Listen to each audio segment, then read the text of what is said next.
our neighborhood and to stop violence and bullying. I would like to present Alderman Natasha Holmes, 7th Ward Alderman.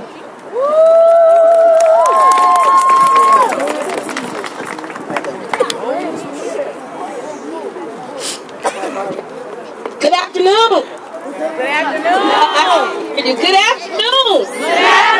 Oh wow, that's better. That's better. I'm so glad to see all of you out here today. I wanted to walk with you and make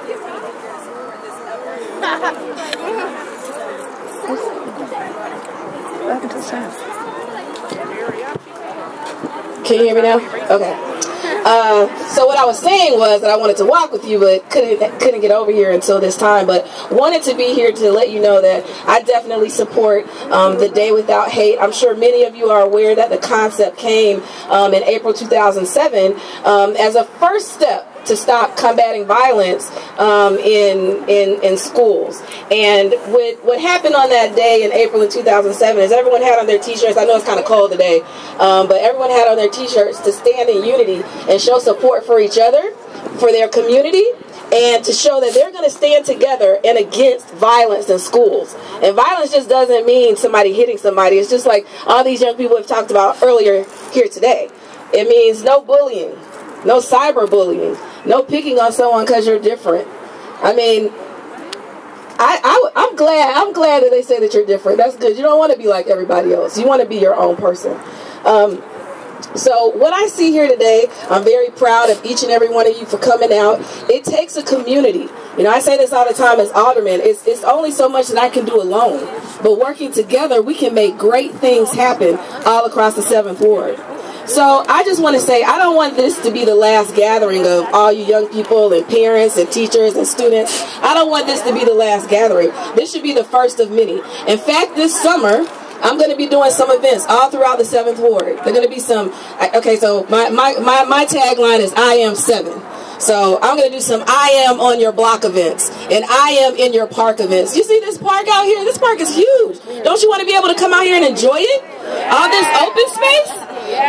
So we must be vigilant, and we must also declare that we are willing to stand together, that we are willing to work together to make changes for our community. Because at the end of the day, there are more people like us, people like us who get up, go to school, go to work, do what we're supposed to do, pay our rent, our mortgage, and our taxes, then there are the knuckleheads on the corner. Am I right? Yeah. Right.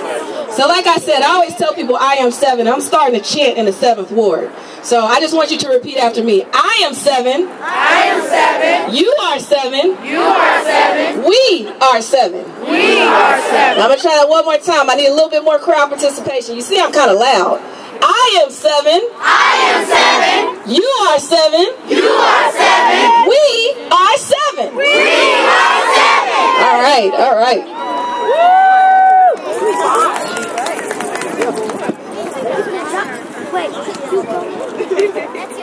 Thank you, Alderman Natasha Holmes, for coming and supporting our event. Next, we will have Alicia Hudson. Hello, everybody. I'm Alicia Hudson. I'm a 10th grader from Bowen. And I just wanted to say that I've grown up in Chicago since I was a little girl. So violence isn't new to me, and it should never be immune to anybody to see someone getting shot or hearing about somebody getting shot. So that should always be a shocker. But today, everybody's so used to turning on the news and saying that somebody from around anywhere have been shot. Both of my best friends had actually just got killed like a couple days ago, and I don't ever want to see that on the news, like, ever. Recently, my half-brother was shot, and that's just something that I don't want to get used to seeing or hearing about anytime ever, because we are very young, and I've seen very young people up here talking about death in the family, and it's very sickening, and that's just something I don't want to see on the news anymore. But we're going to see it every day, so I don't want just a day without hate. I want, like, every day to be safe. I don't want to see anybody crying, going to school, saying that one of their best friends was killed or their brother was killed. that's just sickening to me, and it's very depressing. So as a young person, I want to grow up and be able to change Chicago one day, and not just Chicago, because violence is everywhere. But now I see on the news that we are the biggest crime city in the country of America. That should be embarrassing.